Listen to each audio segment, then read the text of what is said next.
Welcome back students. Second law of thermodynamics जो हमारा chapter है, इसमें हम अगला जो टॉपिक है वो पढ़ेंगे क्लॉसियस असमानता। जैसा कि हमने देखा था, सेकेंड लॉ ऑफ थर्मोडायनेमिक्स के दो स्टेटमेंट थे, एक केल्विन प्लांक ने दिया था और एक क्लॉसियस ने दिया था।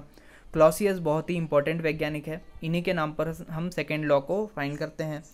ठीक है, तो इन्होंने कहा था यदि कोई निकाय एक चक्रीय प्रक्रम से गुजरता है तो राशि cyclic integration of Q upon T का मान शून्य या उससे कम होता है।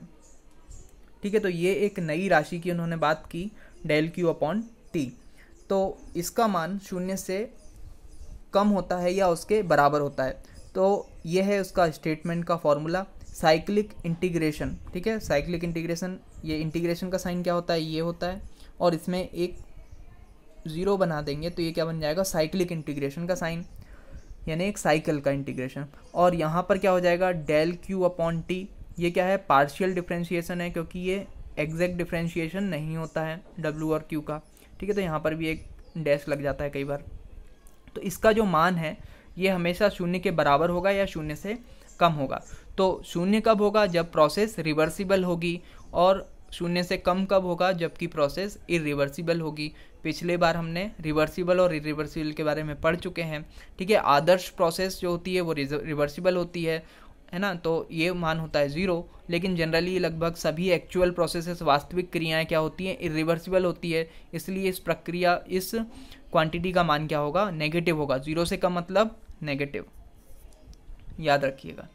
अब एंट्रोपी, अगला क्वेश्चन बनता है कि एंट्रोपी क्या है, इसे समझाइए।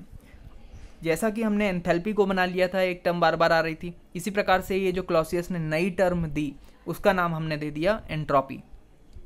क्लॉसियस के अनुसार dq अपॉन टी एक बिंदु फलन या पॉइंट फंक्शन है, और जो भी चीज़ पॉइंट फंक्शन है वो क्या होगी, एक प्रॉपर्टी होगी या गुणधर्म होगी, और इस गुणधर्म को नाम को हम क्या दे देते हैं, एंट्रोपी, या इसे हम क्या कहते हैं, एंट्रोपी। तो entropy change is equal to del Q upon T, या डेल S को हम क्या लिख सकते हैं, S2 माइनस S1, प्रोसेस 1 से 2 डेल Q अपॉन टी। तो इस प्रकार से हमारा फॉर्मूला बन जाता है किसके लिए, एंट्रोपी चेंज के लिए। एंट्रोपी कैसी प्रॉपर्टी है, एक एक्सटेंसिव प्रॉपर्टी है, क्योंकि ये डिपेंड करती है मात्रा पर, है ना, ये मास पर डिपेंड करती है और वॉल्यूम पर भी डिपेंड करती है। अब देखते हैं यहाँ पर रिवर्सिबल साइक्लिक प्रोसेस क्या होती है और इरिवर्सिबल साइक्लिक प्रोसेस। पिछली बार हमने समझा था, डायग्राम यहाँ है, पीवी डायग्राम बनाया। एक प्रोसेस है 1 से 2, किस पाथ से जा रहे हैं हम, A से। 2 से 1 पर हम किस पाथ पर जा रहे हैं, B से, और 2 से 1 पर एक और पाथ है हमारे पास, C। ये जो पाथ है 1A2B1, ये कौन सा पाथ है, रिवर्सिबल। और यदि हम 1A2 से आते हुए C से वापस जाएं तो ये कौन सा पाथ है, इरिवर्सिबल पाथ है। ठीक है, तो फर्स्ट के लिए इक्वेशन क्या बन जाएगी, इंटीग्रेशन 1 से 2 del Q upon T plus integration 2 से 1 del Q upon T is equals to 0, क्योंकि रिवर्सिबल की बात कर रहे हैं। इसके लिए ये वाला इक्वेशन, 2 से 1 के लिए B से होते हुए ये equation by B by A, तो इसका मान क्या हो जाएगा, 0, रिवर्सिबल साइक्लिक प्रोसेस के लिए। इरिवर्सिबल साइक्लिक प्रोसेस के लिए 1A2C1 1A2C1।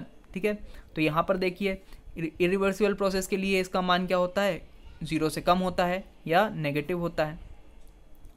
तो 1 से 2 dq by T by A, ठीक है, 2 से 1 dq by T by C process, है ना, C पथ से जाएंगे वापस, तो इसका मान क्या हो गया, 0 से कम। इसको इक्वेशन नंबर 1 दे दिया, इसको इक्वेशन नंबर 2 दे दिया। अब इक्वेशन नंबर 2 में से इक्वेशन नंबर 1 को घटाएंगे, तो इक्वेशन नंबर 2 को पहले लिख लिया, ये माइनस इक्वेशन नंबर 1। तो यहाँ पर हमने आगे लिख लिया है जिस भी पाथ से वो जा रहा है। जैसे इक्वेशन नंबर 2 में A पाथ से 1 से 2 dq बाई टी, उसके बाद C पाथ से 2 से 1 dq बाई टी, ऐसे ही यहाँ पर dq by T A path से।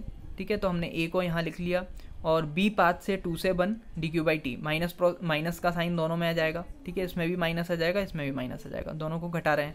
अब देखिए ये A पाथ से 1 से 2 dq by T, A path से 1 से 2 dq बाई टी, ये माइनस ये प्लस, ये दोनों क्या हो जाएंगे, कैंसिल हो जाएंगे, ये हो गए कैंसिल। अब बची क्या, दो चीज़ें, C पाथ से 2 से 1 dq by T, B path से 2 से 1 डी क्यू बाई टी।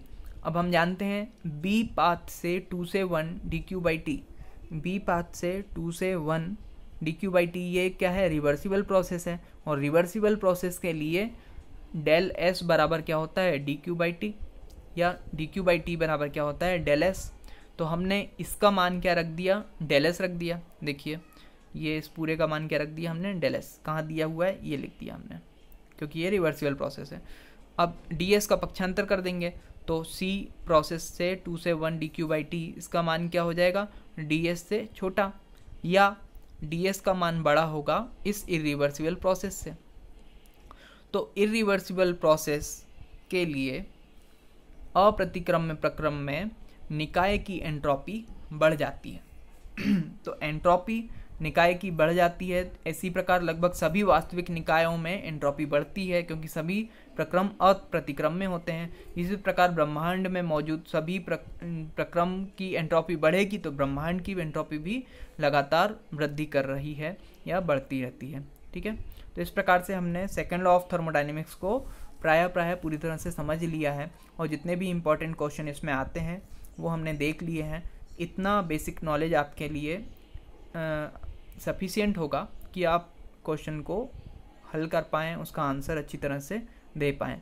इसलिए थोड़ा थ्योरेटिकली आप इसे और अच्छे से पढ़ लीजिएगा, और जहाँ भी डाउट हो आप मुझसे पूछ सकते हैं। Thank you.